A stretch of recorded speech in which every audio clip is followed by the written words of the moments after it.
Hey guys, I've just played my round one game in my new tournament in Kyrgyzstan. It's the Middle Asian region next to the beautiful lake Issyk-Kul, one of the coolest lakes in the world. Great place, you should check it out, Google it. I went here to participate in the open tournament. I'm playing in Group A. The tournament is called Yurtayev Memorial, in the name of a famous grandmaster, Yurtayev from Kyrgyzstan. So today's game was kind of crazy. I got really disrespected in the opening. I really felt the disrespect. Hikaru Nakamura has this disrespect speedruns where he plays like horrible opening moves to destroy his opponents later and show them his dominance. So similar thing happened to me in the beginning of the game. Whether my opponent showed his dominance or not, you will see. But it was a crazy game. Stay tuned until the end. My opponent was a 65-year-old local player. His name is Akmal Haitov, and his feeder rating is around 1700 ELO. Although he used to be much stronger, around 2000 ELO, he has declined in rating because of, I guess, age. It's a difficult game to play many hours at the board when you're 65, I guess. So let's dive into the game. You will not be disappointed. So I open up with 1 e4, he goes d6, d4, knight d7, and here I didn't know what he is going to play. e5, for example, is a common move here, transposing into the filader defense. Knight f3 and so on and so forth. White develops the bishops to c4. It's a decent opening. By the way, I didn't take with me a stand for the microphone, so I'm going to talk into the mic like I'm on a rock concert. I don't know. Hope it's okay for you. So he goes c6 here. Here I'm a little bit surprised already, but there is such a move. The chess.com's browser version says it's the Pirg defense, Antle defense. I don't know who or what Antle is. This is the name of this opening. So I go bishop e3. I want to develop normally with queen d2, f3, castle long, then g4, and attack on the king side. This is the standard plan for such structures. I've recently played a fascinating game against an international master in Kazakhstan in this variation and lost the winning position. You should check out the game, one of my most memorable games. So I was expecting something like g6 here and normal development, but he now surprises me again, goes e6. I was like, what? This doesn't look like a good opening. Okay, I go g4. I decided to be principled. I decided to meet his knight f6, which could be a logical move by going g5. This is the idea. So usually in such positions, black goes knight f6 first, and to proceed with the plan of queen d2, white has to go f3, preventing the knight from jumping to g4, spending a tempo on this. And then after g6, g4, bishop g7, queen d2. It's a normal position for a modern defense or Pirg defense. This is the main line, actually. But my opponent went e6, and I decided I'm going to use this slowness of his and go g4 immediately, because this knight is not yet on f6. So the knight will have trouble developing unless it goes to f6 now, because then I'll be able to go g5, for example, and that could get ugly for black. So he goes g6 here, and I was thinking actually to go g5 here, but I decided, you know what, he was going to have this h6 move, undermining my pawn. So I'm just continuing my development, finishing it with queen d2. h6 is another disrespectful move. He's not making any moves to develop his pieces. He's just developed one knight, and it's not the best square for the knight, for this knight. Knight c6 would be a better square for it. Knight d7, so just one knight is out, and for me, almost all of my pieces are out. So I castle here, and do you think he developed any piece here? No, he goes a6. Craziness! What is this? I was like, I should be completely winning according to the computer in this position. I'm sitting at the board, and also he was making his moves instantly. And I mean, instantly, he made some moves even before I pressed my clock making my moves. So I don't know if this is like some kind of psychological warfare from his side or whatever it was, but I was actually happy to see this because he's making not the best moves. I'm enjoying a great spatial advantage. Yes, he is trying to, like, I don't know, make me angry, make me hurry up, I don't know, by making these moves instantly, but I don't care. I take my time. You know, we have 1.5 hours per game each with 30 seconds added after move, so I have plenty of time, and I'm like, okay, F4. I take more space, and I just love my position. You see, these center pawns control these center squares, they control these squares, so whenever you have a spatial advantage, it's a good thing to have if there are many pieces on the board. And here, no pieces have been traded as of yet, so it's a great position for white. And an important lesson for you all is you should trade pieces or try to trade pieces if you lack space. If you like black here, black would be happy to dispense of some pieces here, trade a knight for a knight, a bishop for a bishop, because there is not enough squares for the pieces, and the pieces are not easily developed in this position. So it can be a problem for black in the future. And already the computer doesn't think that it's anything special, but from the human standpoint, I have a great lead in development.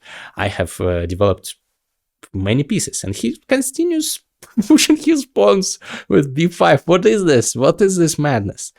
This is like total disrespect mode. So he has developed one piece, one knight. I have developed one knight, one bishop, one queen, one rook by castling. I have also hid my king from the center. So I've made like 6 useful moves. I've also taken the center, and he has just moved random pawns all over the board.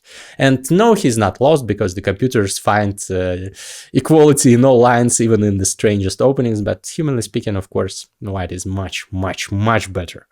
So here I decide to strike in the center. I decide, you know what, his king is still in the center, I should strike in the center. e5 actually is the best move according to the computer. In fact, I made only one mistake in this game, according to the computer. I will show you what was the mistake. So he goes d5, logical. Of course, he could have attacked my knight, but then I would have this e4 square, and this is the idea behind the e5 move. One of the ideas to be able to put my knight on e4. So he goes d5, blocking the position, but now I'm really liking what I have here, because these gaping holes in this position are really gaping, for the lack of the better word. And his look at his light squared bishop. It's not menacing at all. It's looking into its own pawns, and not a very impressive piece. And I also have a lead in development. What should you do if your opponent's king is stuck in the center? You should strike in the center. f5. This is a pawn sacrifice, actually supported by the computer, approved by the computer. So he takes 2 times. And yes, I'm temporarily down a pawn. Actually, spoiler alert, I'm down a pawn for a long time. I did not manage to win this pawn back fast, but I did not intend actually to. Well, I would not be, I would not refuse to take this pawn, but he implemented many drastic measures to defend it, to protect it, and I wasn't able to take it. But it doesn't matter. His pawns are ugly. Look at these pawns. f7, f5, h6. They are all called pawn islands because no pawn protects those pawns. So it's not a good position for him. And those pawns, he would prefer to have them connected like this, but they are ugly like this, and now this f4 square is an ideal spot for my knight, which I will use soon, you will see. So I develop one knight, then I drop back with the queen, because knight c4 would be a forking a bishop and a queen, and I did not want to allow that. So he blocks with the bishop, and now I go king b1, useful prophylactic move in such positions. If he goes with the knight to c4, I can drop back my bishop to c1, and this is the idea. And also I avoid any nonsense, for example, on this diagonal, the checks on this diagonal that could occur. So this is a generally useful move if you are castle long. So queen d7, he tries to overprotect this f5 pawn, but look at this bishop, look at this bishop. It's so like ridiculous. It's like a big pawn. It's not doing anything. So it's a horrible piece, and I enjoy a big advantage, even the computer agrees now, plus 0.8. So I go knight e2. It's kind of a subtle maneuver, but it's not too subtle. I just want to rotate my knight to f4 and maybe even to h5 and to f6. That could be a fork, forking the king and the queen if this knight were to leave, for example, to e7. So this is one of the ideas of this move, knight e2. He goes knight e7 and I go knight f4. And now I make my intentions clear. First of all, this is a great spot for the knight because there is no g-pawn. Pawns cannot go sideways and attack enemy's pieces like that. So no g-pawn is going to attack me anytime soon. This is one idea. I am controlling I and those squares, but also another idea is to go knight h5, as I said, and knight f6 later. So this is the maneuver. I did not take my mouse, so my arrows are ugly. Hope you forgive that. So here he castles long because castling short is out of the question now for him, and I go knight h5. Actually, the computer doesn't think it's the best move. It says it's well, it doesn't change the evaluation, the position too much, but better was rook g1 controlling another's file, but I did go rook g1 a bit later. I really want to put my knight on f6, and also another idea is to prevent this bishop from activating. So whenever you are better, and I am clearly better in this position, you should not just consider implementing your plans, going head first into battle, attacking caveman style, crushing opponents' defenses. No, you should first of all think about prophylaxis. This is what my grandmaster coach taught me. I used to neglect this rule, and because of that I lost many games when I was better. Now I'm more precise, more accurate in such positions. I prevent counterplay, and I prevent his bishop from development, which is a good thing. So he maneuvers his king. Maybe he wants to attack me over there because this is the only counterplay he can muster here. Maybe c5 in some variations, but nothing too scary for the time being. I go rook g1, taking the file. He goes knight c4, a great square for the knight, but I just drop back, and next I'll kick him, and he has to go back to this b6 square, which is not the best square for the knight. It doesn't have any infiltration squares because my pawn controls them, and white enjoys an advantage. Or a big advantage, I would say. So I go bishop a3, and I was very proud of this move at the time I played it. The computer, of course, thinks I'm a complete moron, but I was really proud that I found this deep strategic positional idea that I used to not be able to find.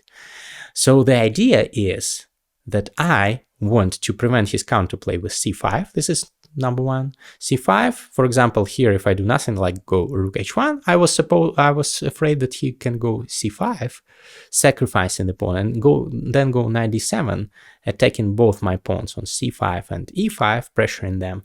In future, later on, he will probably be able to win this c5 pawn back and initiate some counterplay. Of course, it's nothing too crazy, but I didn't want to allow that, remembering my coach's advice. And also another reason for playing bishop a3 is that I want to put my knight on c5. Yeah, this is the idea. Maybe counterintuitive, maybe not obvious for many of you, but I want to utilize the weak dark squares that will occur when we trade the bishops, which happens. We do trade the bishops, and actually it's not the worst plan. The computer doesn't like it because there were better ways to work with the position, not trading any pieces. But it's a sensible plan because now I can put this knight, for example, on f6 or on g7. Both those squares are holes now. And also I can put this knight on c5. And this is a juicy square, attacking and utilizing the holes in the position. And also the reason number 3 for going bishop a3 and exchanging, trading off the dark squared bishops was the fact that now we are left with light squared bishops. And if you compare the quality of the light squared bishops, white's light squared bishop and black's light squared bishops, you may notice that one of them is not too impressive. I mean the black one. You can see it's just looking at its own pawns. Actually, if I were black here, I would just sacrifice this pawn. I would just go f4 in some variations. I don't know, like here, for example, f4. Just get rid of this pawn and then put my bishop on f5, and at least I have some activity. At least I have activated this dead piece. But my opponent did not want to do that. He liked his pawn, probably. But knight e1, you see, this is a very obvious move. I want to go knight d3 and then knight c5. I don't think it's nothing to... I think it's self-explanatory. So he goes bishop knight d7, controlling both the f6 and c5 squares, but I still go knight d3, overprotecting the e5 pawn. I was afraid that at some point he will use this pawn break with c5, but for the time being, it's not crazy. I can take with the knight, or I can take with the pawn. The computer likes both variations, and he's just given me a pawn. Yes, he could potentially take this pawn, for example, like this, but this opens up the position. I can go knight b4. Actually, I didn't see this move at the time that I played the game, but this looks nice. I was calculating this position, and I was intending to go this, and I wanted to go queen d4 or something like that. Maybe not. Maybe I wanted to do something else. I forgot. But still, I have the advantage in this position. But he didn't do that. He went rook f to g8. And this is too slow, I think. So moving the rook one square, then one square more, doesn't look too impressive to me. So I go bishop h3, trying to put pressure on this pawn. He protects it. And here I put even more pressure with knight g7, and I really like my position. I'm infiltrating. I'm looking at those gaping holes in his position, and I'm like, I should crush him very soon. He goes knight f8, desperately holding on, trying to add this defender to the f5 pawn. Now the bishop, the knight, and the queen are the three defenders, and I have three attackers, and I can actually add another one, but I decide, you know what? I'll go king b2. It's not a bad move. The computer says it's fine. So the idea is that I decided, you know what, he has all those pieces on the king side, where the king used to be. Now the king is actually on the queen side here. And the queen side of black is full of gaping holes, as I said. I can go knight c5, checking him, for example, next move. Then I can go a4, then I can go rook a1. This is the idea of king b2, this move of the king. And I can go also queen d2, queen a5, for example. And I should be able to demolish him. That's what I thought. But here he found a nice defensive resource, knight h7.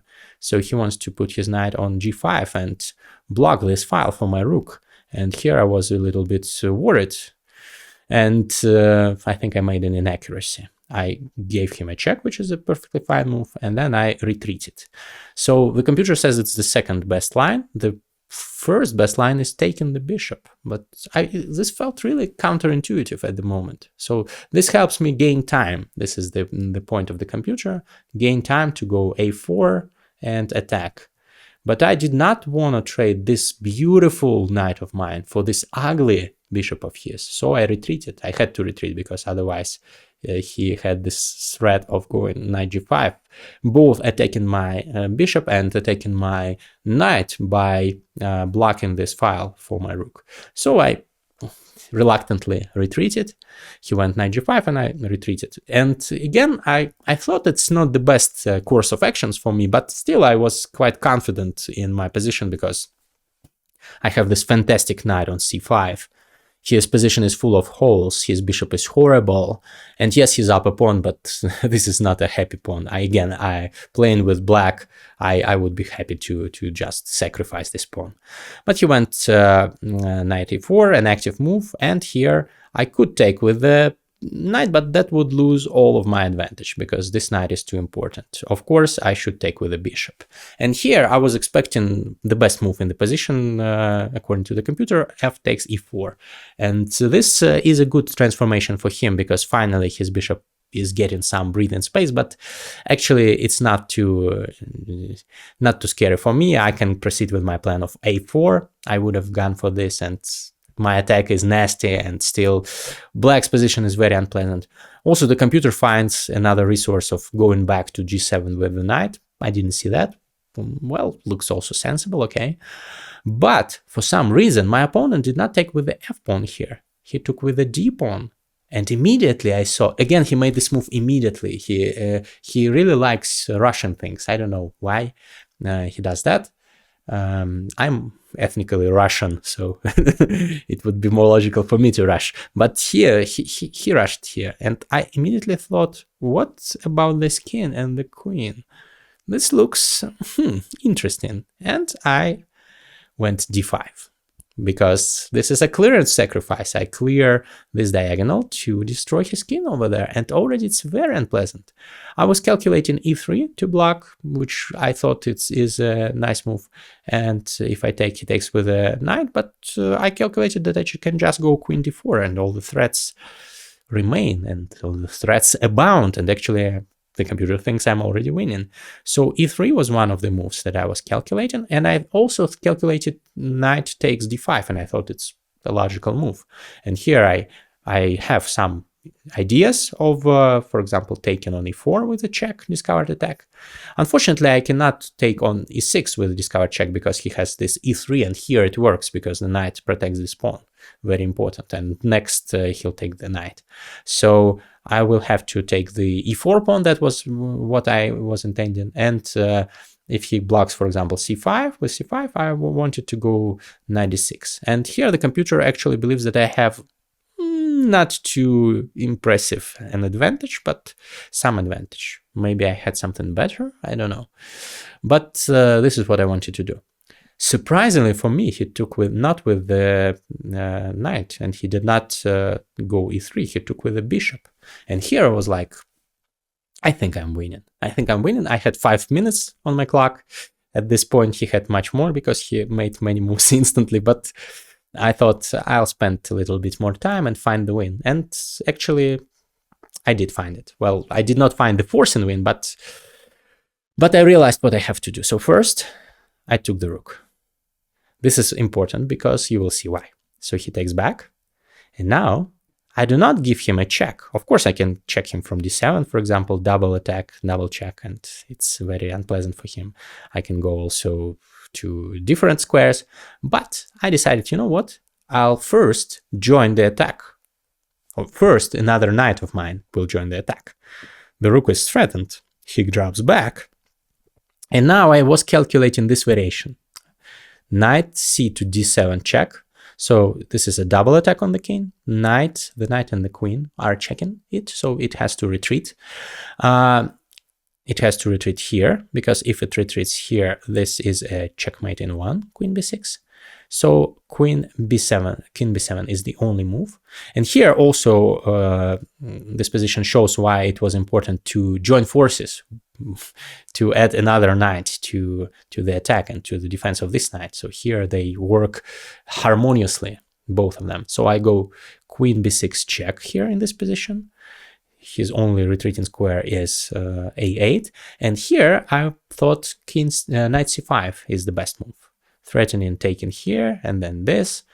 But somehow I could not find the final blow. I was pretty sure that this is winning, but I was not sure that with 5 minutes on the clock, I would find the knockout blow. So I decided, you know what? I don't have to checkmate him. I can just win material. And I calculated the variation of knight e6 check, discovered check. He can either block or go back. Doesn't matter. I take his rook. And once he takes with the queen, I have the c4 check, move. And this is a pin, and I win the bishop, and I'm up a rook. So I've calculated this carefully, and I went for this. Check, check, c4. And I'm completely winning. So he goes queen c8, 7. It's important that he doesn't have this check, queen b6 check, retreating from the pin, because, well, he does have this check, but I will take the queen and then take the bishop, and I'm up a rook, so this doesn't work. So in this position, he went queen c7, I took, he took with a check, and it's important that I have this blocking move, queen d4. This is what I calculated. This was the final move in my calculation, and I was like, I should win this, and this occurred on the board. He took another pawn with a check, but I just blocked. Here I thought that he has the c5 move, which is interesting. If I take his queen, he takes with a pawn, and maybe he has this some chance with these 3 connected passers, but I wasn't intending to take the queen in this position after c5. I was intending to go queen c3, and only after b4 I was intending to take, because this position, in this position, he doesn't have 3 connected passed pawns, and this is easily winning for me. Much easier than the version with the pawn on d4. So that's what I calculated, but he did not go c5 here. He went queen f4, and I just took with a check, gave him another check. Now, if he goes, for example, here, I cannot take here because he will take here, but I can just check him, then check him again, and win his queen. And even checkmate him, actually. This is a fork, and I can take the queen, but also there is mate in 5 in this position. So that's kind of easy.